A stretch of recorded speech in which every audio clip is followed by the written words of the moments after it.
Hi, I'm Tony Vlahos for ExecuNet. Welcome to another Fresh Start Q&A. Today, we're diving into a topic that so many professionals at your level face, but few feel prepared for, which is how to find joy and resilience when you're fired or laid off. Whether you're navigating job loss right now or simply want to build a stronger mindset for the future, this conversation is for you. And I'm thrilled to be joined by Amberly Lago, who is a peak performance coach. She's a best-selling author, an expert in grit and resilience, and she's the founder of the Unstoppable Life Mastermind and host of the Amberly Lago Show, which was recognized by Apple as one of the top 1% podcasts worldwide. Really impressive, right? And she's spoken for powerhouse brands like Lululemon and Google and Athleta, and her TEDx talk, The Pace of Pain, has inspired hundreds of thousands. Her latest book is called Joy Through the Journey. You can see the book jacket behind her. It's a USA Today bestseller. I encourage all of you to pick it up and pour through it. It's incredibly meaningful and useful, and it's packed with actionable strategies to help you shift your mindset, embrace the present moment, and cultivate resilience through life's ups and downs.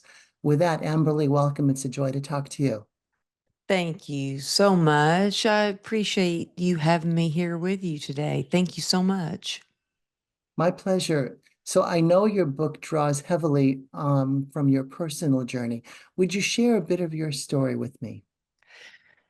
Yeah, well, I had really had to redefine what success meant to me, what I wanted to do in life after a devastating accident. And, I had a motorcycle accident. I was coming home from work on my motorcycle and was hit by an SUV. And I had 34 surgeries to save my leg from amputation. When I woke up out of a coma, they had told me that I would only have a 1% chance of saving my leg. And so that 1% chance is what I really focused on, um, and got me through the 34 surgeries, and saved my leg from amputation. I was diagnosed with an incurable nerve disease called complex regional pain syndrome. And that has been my biggest teacher and what has inspired me to reach out to others to show them how to get through pain and have purpose in life. And so, um, yeah, that's what inspired me to write my first book, True Grit and Grace, and my next book, Joy Through the Journey. You're right that nothing worked for you except for one thing, which was resilience. I'm curious, Amberly, how you define resilience and why is it so critical when we're facing tough transitions like a layoff or just any life challenge of that order? Why is that so critical? Oh, yeah, resilience is, we all have it within us, and it's up to us to really tap into it every single day and to work on it before we need it. And I think that the resilience it starts with, well, I have a pacer methodology that I use every day, and I hope that this will help you listeners if you're struggling with being tired or feeling stuck or facing anxiety or in fear or just ready to give up. And it stands for perspective, acceptance, community, endurance, and rest. And so, perspective, that's the first part of Pacer. And I use perspective every single day. I shift my perspective with gratitude. So I focus on gratitude every single morning. I focus on what am I grateful for. I reach out to my God Squad community and reach out to them and share what I'm grateful for. Acceptance is, gosh, I know it's hard, but acceptance is the first part of any transformation. And when I got in acceptance for where I am, where like take a good hard look at what your life is right now, you can get through anything. And community is powerful. I used to try to do it all alone, and I Mm, realized, you know what? Connection and community is where we prosper, it's where we thrive. And so reach out to somebody. How can you build your community? Endurance is where your purpose comes into play. And then rest is the last part of Pacer. mm. How can you recover? Rest and play are rest is so important. Um, yeah.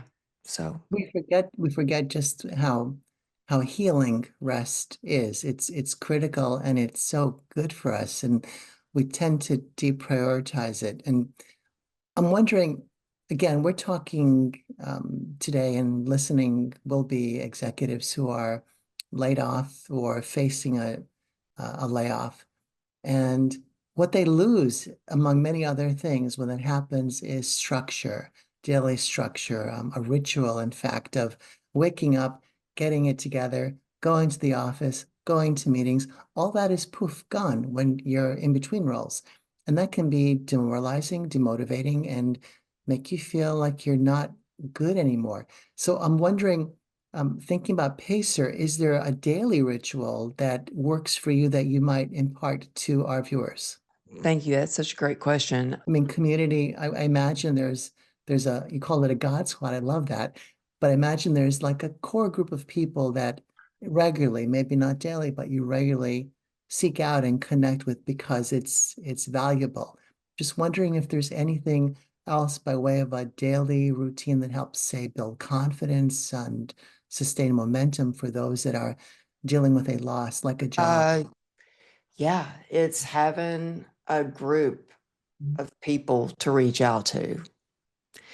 And that is my group that I reach out to every single day in the morning with my gratitude practice. And it also is a group that I reach out to every single day through my entrepreneurial journey, which is my Unstoppable Life Women group. And so I think having that connection with others is essential because it can feel kind of lonely Yes. uh, as an entrepreneur.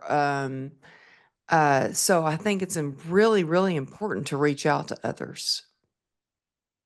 Agreed. And people notice things about us that buoy us, like our strengths. We forget what we're great at sometimes when we're feeling understandably really low.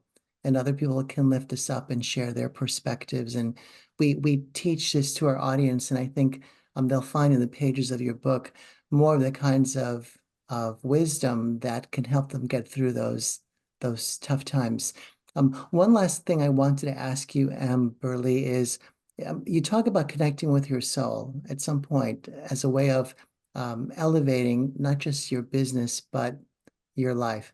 Again, thinking about the job seeker in particular, how can they start to do that? A lot of us, aren't, I guess, familiar with or even feel that connected with the word soul, but I think there's a depth beyond the word that is of intrinsic value to anyone who's trying to climb out of something and get to a next destination. How do you think about that connection that might be valuable to share with our viewers today? Take time to stop every day and have some quiet time with yourself and with your higher power, who for me, I call that God.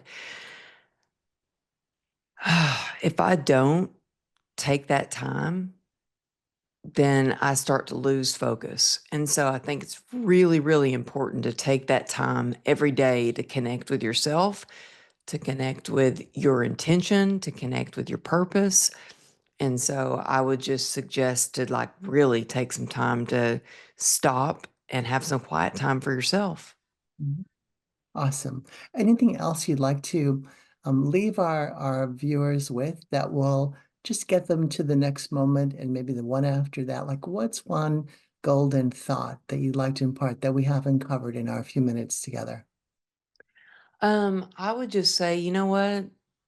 You are resilient. It comes from deep within you and from the support around you. So don't stop reaching out to others. Build your community and reach out to me. You can reach out to me at amberly@amberlylago.com, and I'm happy to Terrific. support you. Thank you. Thank you. I've enjoyed our talk, and everyone, please check out the book and connect with Amberly on LinkedIn or anywhere else you might encounter in the social sphere.